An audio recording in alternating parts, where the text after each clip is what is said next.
হাসিনার মতোই পালানোর জন্য গোপন সুড়ঙ্গ বানাচ্ছে তারেক রহমান। একটা প্রশ্ন, আর সেই প্রশ্নের উত্তর লুকিয়ে আছে বাংলাদেশের রাজনীতির সবচেয়ে বড় সত্য। প্রশ্ন হল, কেন তারেক রহমান মাটির নিচে গোপন সুড়ঙ্গ বানাচ্ছেন? কেন বোমাপ্রুফ বাংকার? কেন পালানোর গোপন পথ? বাংলাদেশ কি যুদ্ধে যাচ্ছে? না। তাহলে উত্তর একটাই, তারেক রহমান ভয় পেয়েছেন। কিসের ভয়? জনরোষের ভয়। জামায়াত এনসিপির আন্দোলনের ভয়, গণভোটের রায় না মানার ফলে জনগণ যে কোনো সময় রাজপথে নামতে পারে সেই ভয়।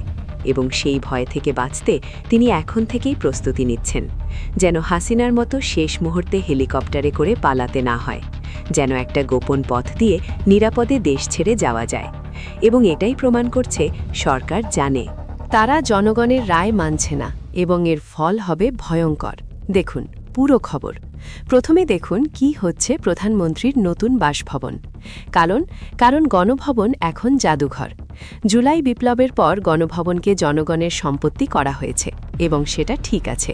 কিন্তু বিপত্তি শুরু হলো যখন জানা গেল নতুন বাসভবনে কি থাকবে, এবং সেখানেই লুকিয়ে আছে আসল রহস্য। নকশা দেখে জানা গেছে মাটির নিচে অত্যাধুনিক বোমাপ্রুফ তামকার, জরুরি মুহূর্তে পালানোর জন্য গোপন সুড়ঙ্গ বা টানেল, উন্নত বিশ্বের পরাশক্তি দেশের রাষ্ট্রপ্রধানদের মতো নিরাপত্তা বলয়। এবং এসব দেখে পুরো দেশে একটাই প্রশ্ন, কেন? কিসের এত ভয়? বাংলাদেশ কি কোনো যুদ্ধে লিপ্ত? ভারত কি আক্রমণ করবে? মিয়ানমার, চীন, আমেরিকা? না, কেউ না। তাহলে উত্তর একটাই, ভয় হলো দেশের ভেতরের জনগণের, জামায়াত এনসিপির আন্দোলনের গণরোষের। এবং সেই ভয় থেকে বাঁচতেই এই সুড়ঙ্গ, এই বাংকার। এবং এই ভয় কোথা থেকে এলো হাসিনার পতন থেকে।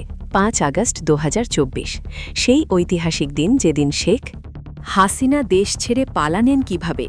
হেলিকপ্টারে, শেষ মুহূর্তে কোনো পরিকল্পনা ছাড়া, কোনো প্রস্তুতি ছাড়া। এবং সেই পালানো ছিল কঠিন, কারণ গণভবনে কোনো গোপন পথ ছিল না, কোনো সুড়ঙ্গ ছিল না।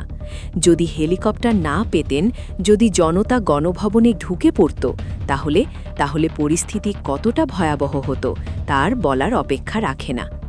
এবং এই ভয়, এই অভিজ্ঞতা, এই ইতিহাস থেকে শিক্ষা নিয়েছে তারেক রহমান। তিনি দেখেছেন হাসিনাকে কি কষ্ট করে পালাতে হয়েছিল। শেষ মুহূর্তে হেলিকপ্টার পেয়েছিলেন, কিন্তু যদি না পেতেন তাহলে জনতার হাতে ধরা পড়তেন। এবং তারেক সিদ্ধান্ত নিয়েছেন তার সাথে এমন হবে না। তিনি এখন থেকেই প্রস্তুতি নেবেন, যেন যদি কোনোদিন জনগণ রাজপথে নামে, তাহলে তিনি নিরাপদে পালাতে পারেন, গোপন সুড়ঙ্গ দিয়ে, বাংকারের ভেতর দিয়ে, কোনো কষ্ট ছাড়া, কোনো ছুতো ছাড়া। কেন তারেক রহমান মনে করছেন যে তাকে পালাতে হবে? কেন তিনি ভাবছেন যে জনগণ আবার রাজপথে নামবে? এর উত্তর লুকিয়ে আছে এই মুহূর্তের রাজনীতিতে। দেখুন কি হচ্ছে। জামায়াত এনসিপি একসাথে আন্দোলন করছে, এবং তারা কি বলছে? তারা বলছে গণভোটের রায় মানতে হবে, জুলাই সনদ বাস্তবায়ন করতে হবে, না হলে আন্দোলন। এবং জামায়াত আমির শফিকুর রহমান পরিষ্কার বলেছেন, আন্দোলন শুরু হয়ে গেছে, এবং এই আন্দোলনকে তিলে তিলে সফলতার দিকে নিয়ে যেতে হবে। মানে আন্দোলন চলছে, এবং এই আন্দোলন বড় হবে, শক্তিশালী হবে, এবং একসময় হয়তো সরকার পতন হবে, যেমন হাসিনার পতন হয়েছিল। এবং তারেক রহমান এটা জানেন। তিনি জানেন তিনি গণভোটের রায় মানছেন না, জুলাই সনদ বাস্তবায়ন করছেন না। এবং এর ফল কি হবে?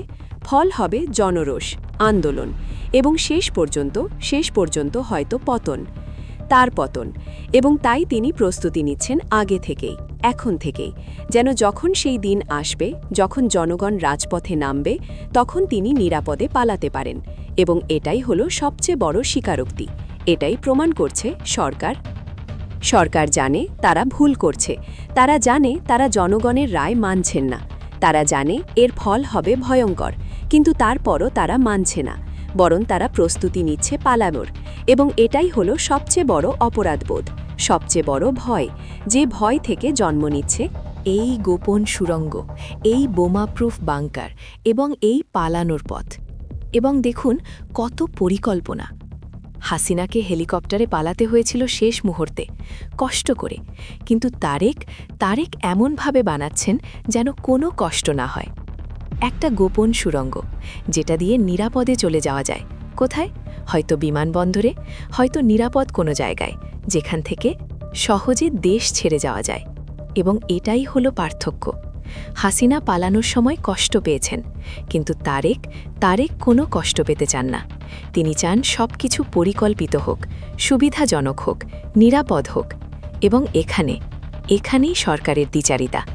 একদিকে তারা বলছে আমরা জনগণের সেবক, আমরা জনগণের জন্য কাজ করছি, জ্বালানি তেলের দাম বাড়ায়নি, ভোজ্য তেলের দাম বাড়ায়নি।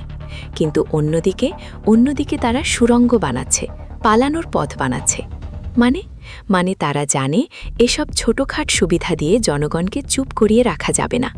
আসল দাবি হল গণভোটের রায় বাস্তবায়ন, জুলাই সনদ বাস্তবায়ন। এবং সেটা তারা করছে না। এবং তারা জানে এর ফল হবে জনরোষ। এবং সেই জনরোষ থেকে বাঁচতে তারা এখন থেকেই পালানোর পথ বানাচ্ছে। এবং এটাই হলো সবচেয়ে বড় প্রমাণ যে সরকার আসলে জনগণের সেবক নয়, তারা জনগণের প্রভু হতে চায়। এবং যখন জনগণ প্রতিবাদ করবে তখন তারা পালিয়ে যাবে, নিরাপদে সুড়ঙ্গ দিয়ে, বাংকারে, চেতর দিয়ে। এবং এই প্রস্তুতি দেখে একটা জিনিস পরিষ্কার হয়ে যাচ্ছে, সরকার জানে জামায়াত এনসিপির আন্দোলন বড় হবে, শক্তিশালী হবে। এবং একসময় হয়তো তাদের পতন হবে। কারণ দেখুন কি হচ্ছে। জামায়াত আমির বলছেন বিএনপি জাতির সঙ্গে প্রতারণা, ধোঁকা এবং গাদ্দারি করে যাত্রা শুরু করেছে। এনসিপির নাহিদ ইসলাম বলছেন বর্তমান সরকার জুলাই যোদ্ধাদের নাম ব্যবহার করে বৈধতা দিচ্ছে, কিন্তু প্রতিশ্রুতি রক্ষা করে নাই। এবং 11 দলীয় জোট একসাথে আন্দোলন করছে সারা দেশে, ঢাকা, চট্টগ্রাম, রাজশাহী, খুলনা, সিলেট, সর্বত্র। এবং তারা বলছে জুলাই নাই, আমরাও নাই, গণভোট নাই, সংসদও নাই। মানে যদি জুলাই সনদ বাস্তবায়ন না হয়, যদি গণভোটের রায় না মানা হয়, তাহলে তারা সংসদ ছেড়ে রাজপথে নামবে। এবং রাজপথ থেকে আন্দোলন। এবং সেই আন্দোলন যখন বড় হবে, যখন জনগণ যুক্ত হবে, তখন সরকার পতন অবসম্ভাবী। এবং তারেক রহমান এটা জানেন, তাই তিনি প্রস্তুতি নিচ্ছেন এখন থেকেই। এবং এই